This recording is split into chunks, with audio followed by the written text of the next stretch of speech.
तत्वार्थ सूत्र जी की आज की कक्षा में हम संसारी जीवों के भेद के बारे में समझेंगे। सूत्र है संसारिणस्तस्त्र संस्थावरः, अर्थात संसारी जीव त्रस और स्थावर के भेद से दो प्रकार के हैं। जिसके त्रस नाम कर्म का उदय होता है वो जीव त्रस कहलाता है, और जिसके स्थावर नाम कर्म का उदय होता है वो जीव स्थावर कहलाता है। कुछ लोग ऐसा भी कहते हैं कि जो चले फिरे वो सब त्रस है, और जो एक ही स्थान पर ठहरे रहे वो स्थावर है। किंतु ऐसा कहना बिल्कुल ठीक नहीं है, क्योंकि ऐसे मानने से जो जीव गर्भ में है या अंडे में है वो चुपचाप पड़े सोते हैं अथवा मूर्छित पड़े हैं, वो त्रस नहीं कहे जा पाएंगे। हवा, आग, पानी स्थावर है, किंतु इनमें हलन चलन वगैरह देखा जाता है, इसलिए वे त्रस कहे जाएंगे। इसलिए चलने और ठहरने रहने की अपेक्षा त्रस या स्थावर पना मानना ठीक नहीं है, किंतु त्रस और स्थावर नामकरण की अपेक्षा से ही है। इस सूत्र में भी त्रस शब्द को स्थावर पहले रखा है, क्योंकि त्रस स्थावर से पूज्य है तथा अल्प अक्षर वाला भी है। स्थावर का अधिक कथन नहीं किया, लेकिन सूत्रकार क्रम का उल्लंघन करके त्रस से पहले स्थावर के भेद कहते हैं। तो सूत्र है पृथिव्यप्ते जोवायु वन स्तप्तयः स्थावरः, अर्थात पृथ्वी, अप, तेज, वायु और वनस्पति, ये पांच स्थावर हैं। इन स्थावर जीवों के चार प्राण होते हैं: स्पर्शन इंद्रिय, कायबल, आयु, श्वासोश्वास। आगम में इन पांचों स्थावरों में से प्रत्येक के चार चार भेद किए हैं, जैसे पृथ्वी, पृथ्वीकाय, पृथ्वीकायिक और पृथ्वी जीव। जो स्वयं ही बनी हुई अचेतन जमीन है उसे पृथ्वी कहेंगे। इस पृथ्वी में से जीव निकल गया उसे पृथ्वी काय कहते हैं। जीव सहित पृथ्वी को पृथ्वी कायिक कहते हैं। और जो जीव पहले शरीर को छोड़कर पृथ्वी काय में जन्म लेने के लिए जा रहा है, जब तक वो पृथ्वी को अपने शरीर रूप से ग्रहण नहीं कर लेता तब तक उस जीव को पृथ्वी जीव कहते हैं। इसी तरह जल, तेज वगैरह के भेद भी जान लेना चाहिए। अब तरस के भेद कहते हैं।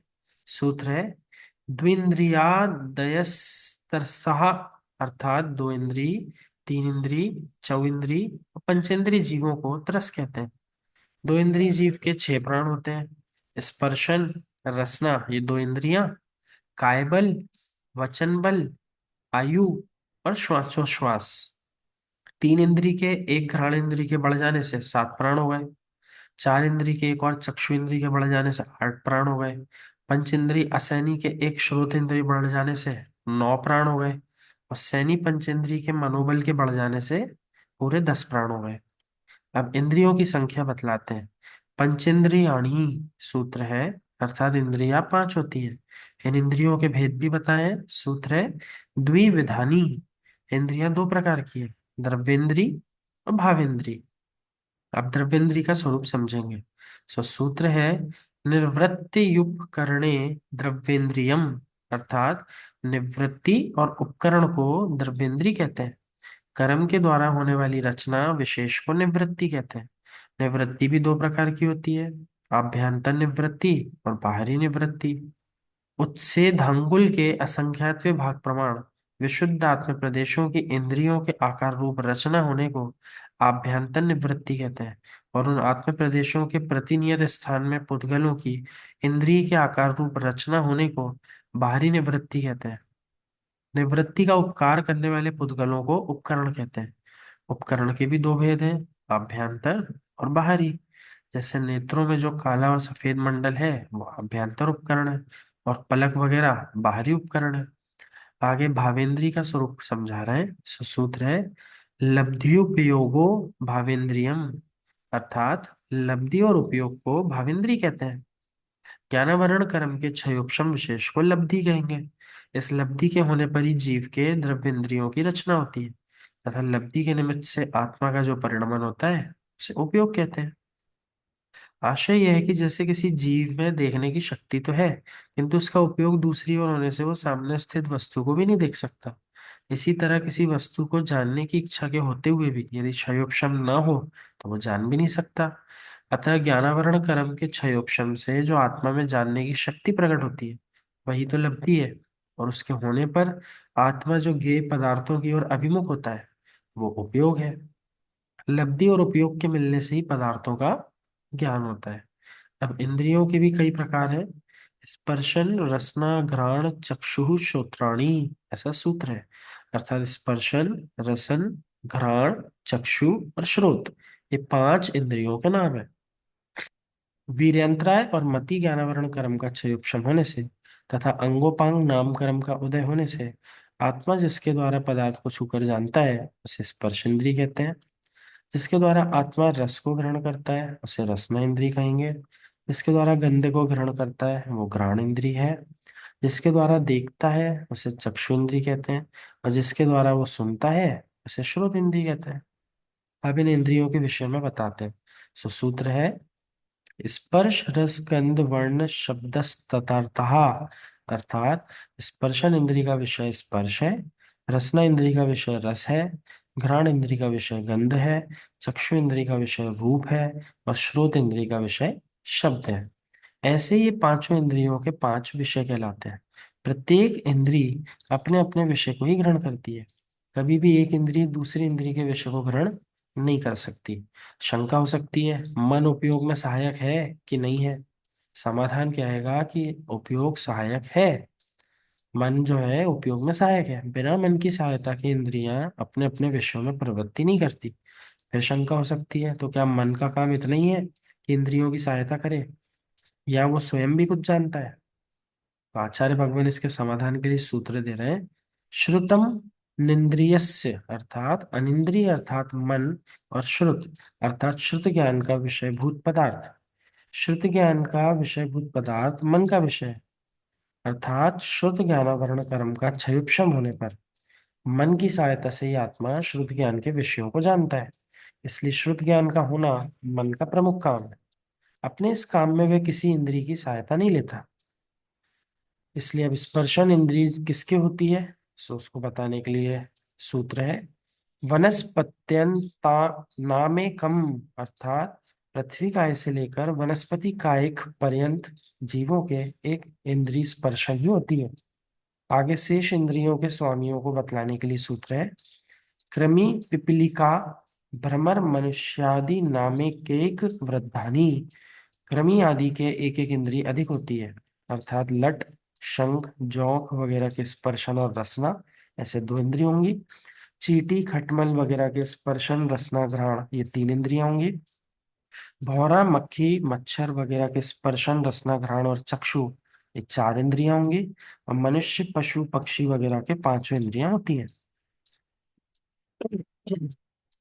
अब संगी जीव का स्वरूप समझा रहे हैं। सो इसके लिए सूत्र है, संगिनः समनस्कः, अर्थात मन सहित जीवों को संगी कहते हैं तथा मन रहित जीव असंगी कहलाते हैं। एक इंद्रिय, 2 इंद्रिय, 3 इंद्रिय और 4 इंद्रिय जीव तो सब असंगी होते हैं। पंचेंद्रियों में देव, नारकी, मनुष्य संगी होते हैं, किंतु त्रियंच मन रहित भी होते हैं। शंका हो सकती है कि मन का काम हित और अहित की परीक्षा करके हित को ग्रहण करना और अहित को छोड़ देना है। इसी को तो संज्ञा कहते हैं। अतः जब संज्ञा और मन दोनों का एक ही अभिप्राय है तो संगी और समनस्क का मतलब भी एक ही है। सूत्र में दोनों पद अलग अलग क्यों कहे या क्यों रखे हैं? तो केवल संज्ञन कहने से भी काम चल सकता है, ऐसा प्रश्न है। उसका समाधान है, ये आपत्ति ठीक नहीं है, क्योंकि प्रथम तो संज्ञा शब्द के अनेक अर्थ होते हैं। संज्ञा नाम को भी कहते हैं। अतः जितने नाम वाले पदार्थ हैं वे सब संज्ञी कहलाएंगे।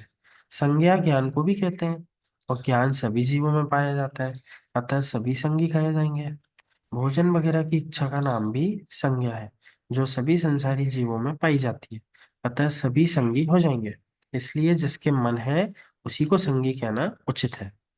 दूसरे, गर्भ अवस्था में, मूर्छित अवस्था में और सुप्त अवस्था में हित अहित का विचार ही नहीं होता, अतः इस अवस्था में संगी जीव भी असंगी कहे जाएंगे। किंतु मन के होने से उस समय भी वे संगी ही है, इसलिए संगी और समनस्क दोनों पदों को रखना उचित है।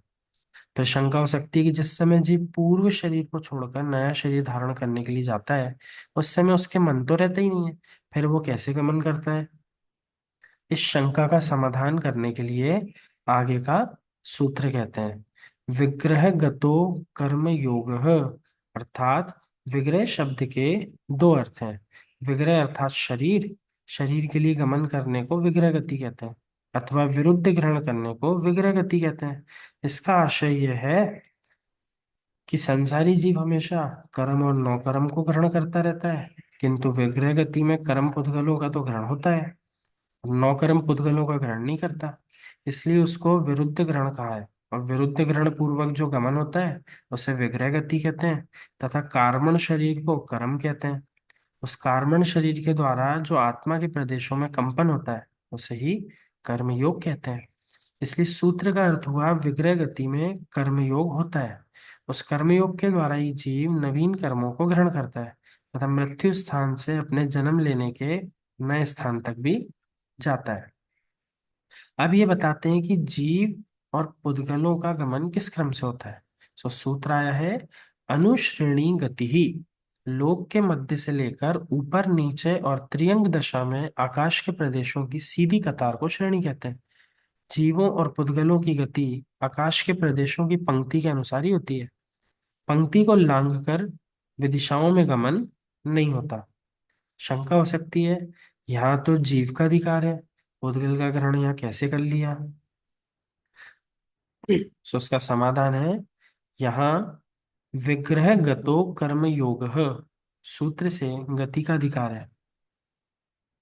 फिर इस सूत्र में गति पद का जो ग्रहण पुद्गल का ग्रहण करने के लिए ही किया गया है। आगे अविग्रह जीवस्य, इस सूत्र में जीव का अधिकार होते हुए जो जीव का ग्रहण किया है उससे भी यही अर्थ निकलता है कि यहाँ पुद्गल की गति भी बतलाई गई है। विशेषार्थ, यद्यपि यहाँ जीव पुद्गल की गति श्रेणी के अनुसार बतलाई है, किंतु इतना विशेष है कि सभी जीव पुद्गलों की गति श्रेणी के अनुसार नहीं होती। जिस समय जीव मरकर नया शरीर धारण करने के लिए जाता है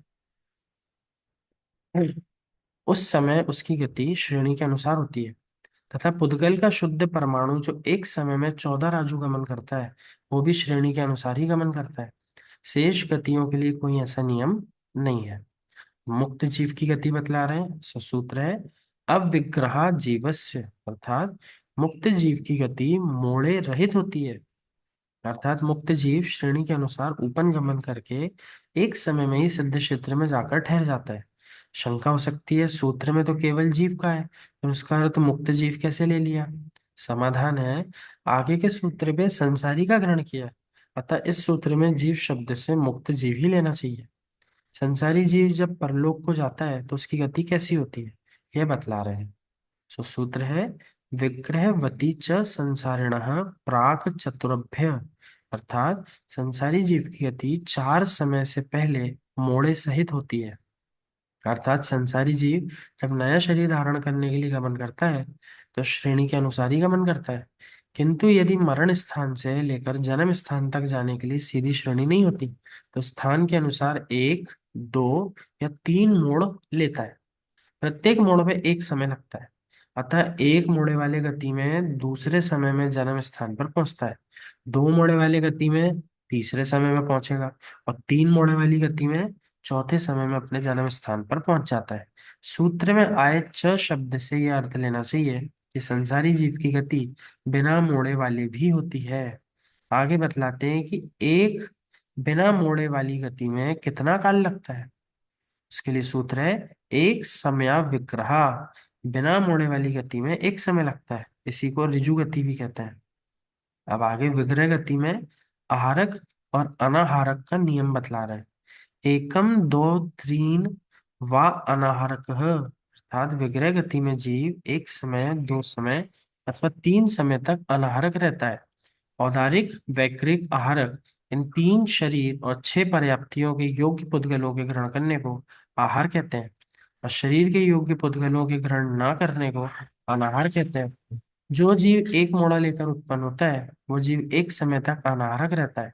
जो जीव 2 मोड़ा लेकर उत्पन्न होता है वो जीव 2 समय तक अनाहारक रहता है। और जो 3 मोड़ा लेकर उत्पन्न होता है वो जीव 3 समय तक अनाहारक रहता है। अर्थात मोड़े के समय अनाहारक रहता है, किंतु जब मोड़ा समाप्त करके अपने उत्पत्ति स्थान के लिए सीधा गमन करता है उस समय आहारक हो जाता है। इस तरह 6 सूत्रों के द्वारा गति का कथन किया। अब जन्म के भेद आपको जो है अगली कक्षा में समझाए जाए। सादर जय जगन्नाथ।